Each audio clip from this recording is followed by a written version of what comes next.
Enson Inoue from Shuto versus Mark Kerr of wrestling. Back of his hair, Japanese signature writing, which translates into English, and it means death. In the back of his head. So that's, he seems pretty psyched for this fight. In some ways, this fight is like these men are jockeying for the, Enson comes right out and Kerr takes him down into Enson's guard. Enson really tried to drop a bomb on Kerr right away, but Kerr had nothing doing, went for the double leg into Enson's guard. I expected that the fight would end up in this position pretty quickly. Like I was saying before, in some ways these men are jockeying for their top 10 ranking position. Kerr was, until he fought both champions, regarded as the best fighter in the division, and Enson, with his win over Randy Couture, had come into the top 10 but needed some other significant wins, and he figured a win over Kerr would put him in the top 10. Well, at least top 10. Maybe if a win over Kerr would probably put him up in the top 5 or top 3. Kerr is aware of this, and Kerr has prepared himself very well for this fight after having some health problems a few months back. Kerr looks as strong as he's ever been. Most certainly does. He looks pretty relaxed here in the guard. I would expect Enson to look pretty nasty. Now Kerr's starting to land some shots from the guard. Enson doesn't really want to eat too many of those punches from the guard. When Enson lost to Igor Zinoviev, it was from the guard. Igor rained down the punches and was victorious from Enson's guard. So sometimes, Gary, the guard isn't the safest place against a man of Kerr's caliber, who does have some striking ability. He most certainly does, I tell you. Ground and pound by itself doesn't work anymore, but let me tell you, when you get on top of a man and you really feed it to him. Wait, there's been some kind of a delay. I guess, I don't know if there was a clash of heads or... I think somebody raked something. Enson raked his glove over his eye and got something in there, I think. Yeah. Well, Kerr seems to be cleared up now.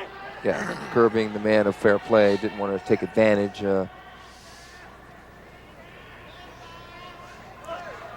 What Enson is hoping that Kerr will do is stand up a little straighter, that way he can slap the leg over the front of his face and go for the armbar. But what Kerr wants to do is stay close, and when he does go up, initiate the strikes fast enough to where Enson can't grab the arm and pop the armbar on him the way he did with Randy Couture.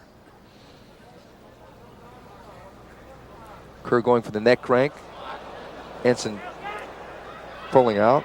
Enson in a loose guard. Kerr thinking about the leg, falling back into Achilles. It's not his strong point, but he does know those after training with Bas Rutten and others.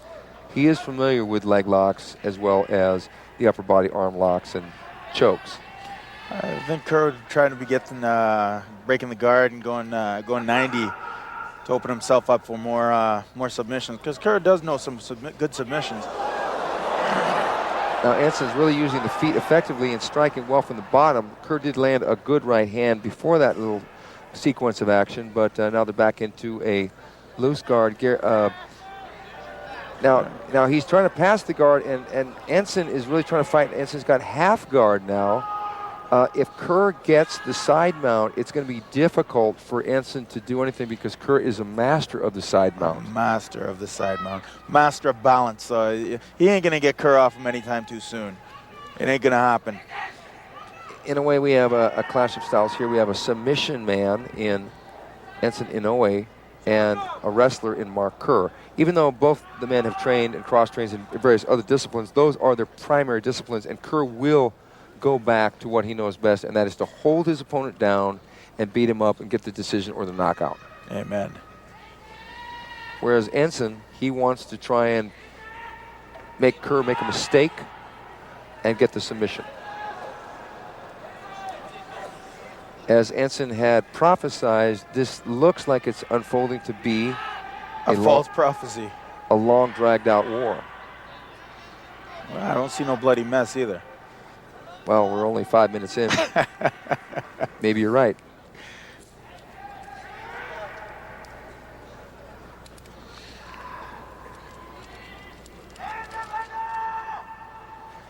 Kerr's going for the smother there with his hand over Enson's mouth, but he's just going to give that up.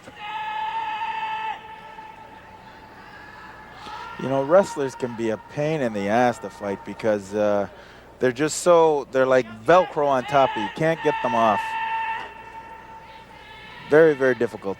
Especially now when everybody starting to cross-train, do everything. Well, quite a few years back when Severn lost to Hoist Gracie,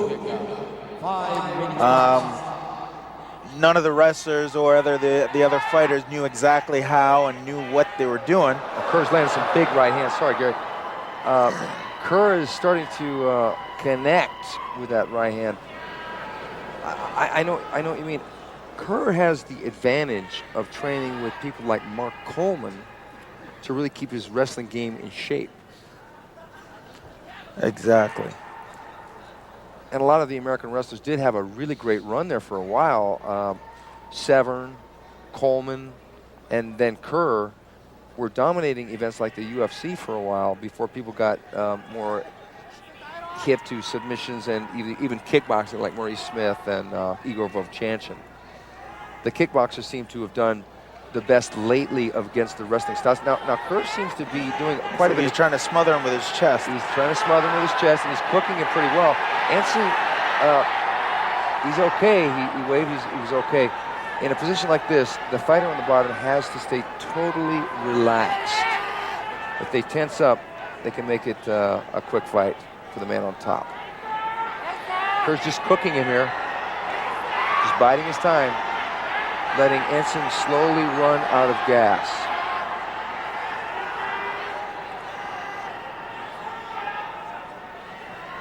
Because Kerr's got almost 40 pounds. The thing about that is Kerr's got no fat to move around his face when he's starting to smother somebody. Now Kerr, those right hands are landing to the front of Enson's face. He decided to change it up. Being that lean sometimes is not very good. Why is that?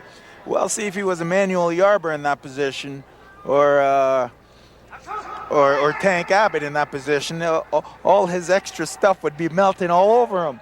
But see, because he's all hard and ripped and muscly, when he does that, there's all sorts of air pockets. It was sort of like having the blob on top of you instead of like a tomato. Yes, exactly. Got it. And I understand your point very well that Kerr is definitely no blob. He's pretty ripped.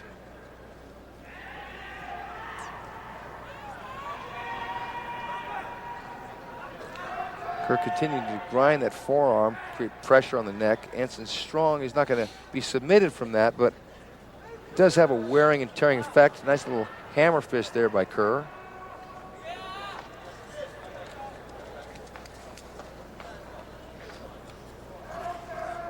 Enson's got a bit of a bloody nose now from those right hands, which Kerr has been pouring down on him. But you know, against a submission guy, it's never over till it's over, to quote Yogi Berra. Exactly. They'll hang in there forever. I'm sure Enson is going through his mind thinking, man, I should tap out. I wish he'd probably get me in something good so I can get out of this thing. But, you know, his mind is telling him differently. You know, he's fighting with himself right now. Not really Mark Kerr.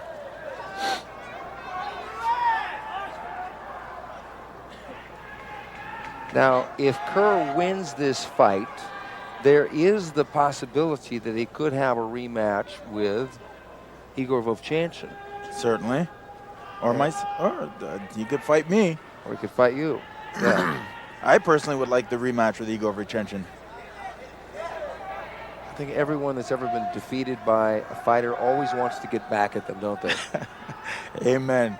Like I said, he's my friend until I beat his ass.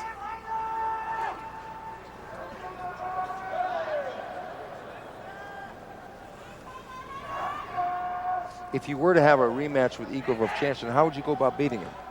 Stick and move. Jab, stick, jab, right, left, right, move, kick. Just be moving around.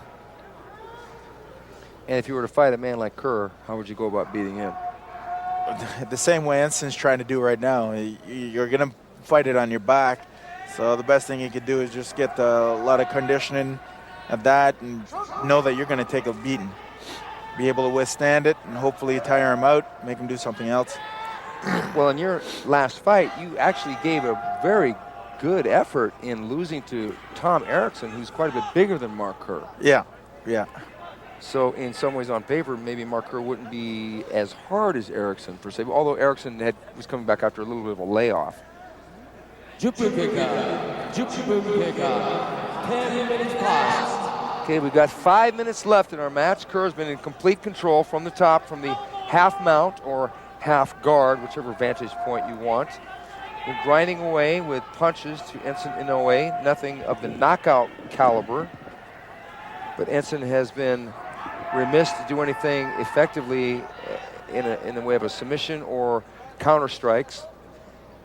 He's landed a couple stomps to Mark's leg from the side, but that right hand is landing with regularity on Enson's head.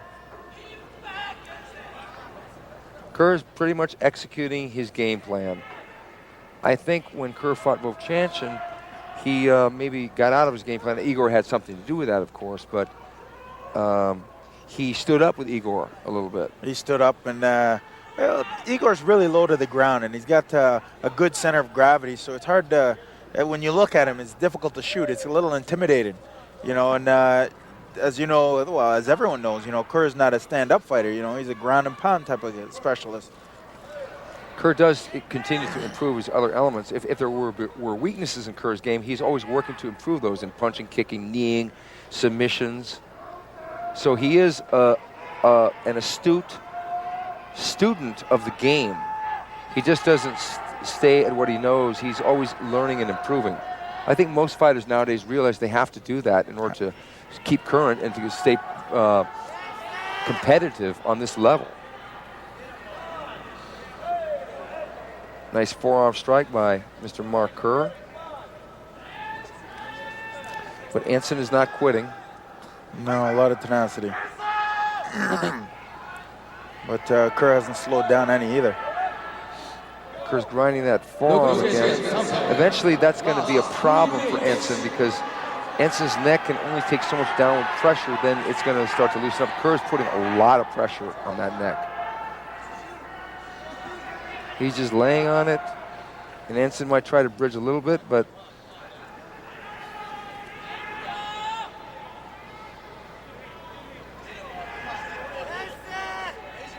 Mark's trying to pass that guard. He's trying to get into the mount. Enson knows this. That knee pad is just about ready to come off of Mark's left leg. I think when he passes it, it's going to come right off. I think so too, because Gary, you know that sweat is a factor. When a fight goes into 10, 15 minutes, the body becomes, it's like having oil on it. Exactly. Very lubricated. In Pride rules, there is no oiling of the body, no any kind of Vaseline on the body, nothing. It's all prohibited. But when a fighter starts to sweat like this, and it gets over 100 degrees in that ring from the lights and from just the action and the kinetic energy of the body, it's hard to hold a half guard the way Enson is. So I wouldn't be surprised if Kerr at some point was able to pass that guard into the full mount. There's that back hammer fist, and he's going for the neck crank. Looks like Enson's trying to get the full guard. And Enson goes for the up kick, and now Kerr is standing. Goes for that roundhouse kick.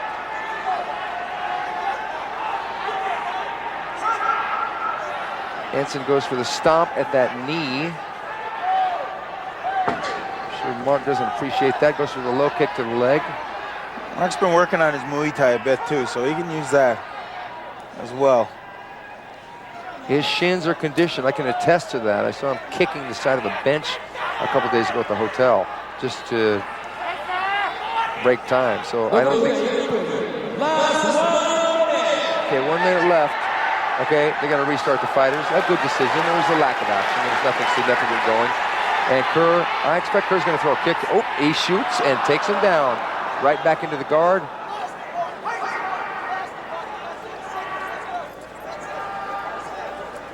It would appear to me that at this point, Kerr has done more to win this fight than Enson has at this point. Enson's really been more guard fights. So I'd be quite disappointed if they made them go another round and didn't award Kerr the victory. I couldn't agree with you more, Gary, because Enson, has not. Kerr has prohibited him from doing anything in the ways of submissions or effective striking from the bottom. Where Kerr has landed that right hand with regularity, gave Enson a bloody nose, lumped him up a little bit, gave him some hammer fists from the back of his hand, and landed a couple kicks when they were in the standing. There's another right hand. And there it is. That's the end of the regulation period, 15 minutes. I think that Enson knows. I think Enson deep in his heart knows. And I think Kerr knows too. And there's a lot of camaraderie. There's no bad blood per se. It's just competitive spirit. Mark Kerr seems to have done more than enough. Exactly, to win that match. Yeah, to win the opening round of that particular match. I really don't picture that the judges would put that into an overtime round. Well, I've seen stranger things have happened, but to me, I better not go another one. I'm with you, Gary.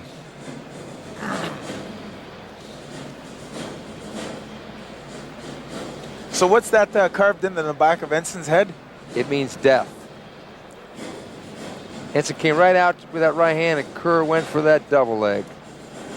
Down in Enson's guard. Enson bridged up the arms, and Kerr landing that right hand, right forearm. And here we go with the judge's decision.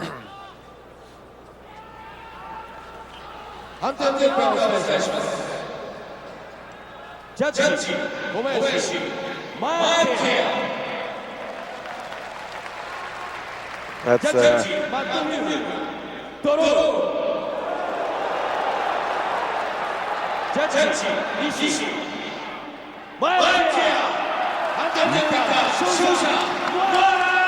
There we go. Mark Kerr on a majority decision. very good. Very good. No surprise. Mark Kerr controlled the fight. I don't know how the judge saw it a draw. Maybe they wanted to see an overtime round. I bet more of Kerr laying in his guard. I don't think we don't really need to see more of that. No. Kerr controlled the fight.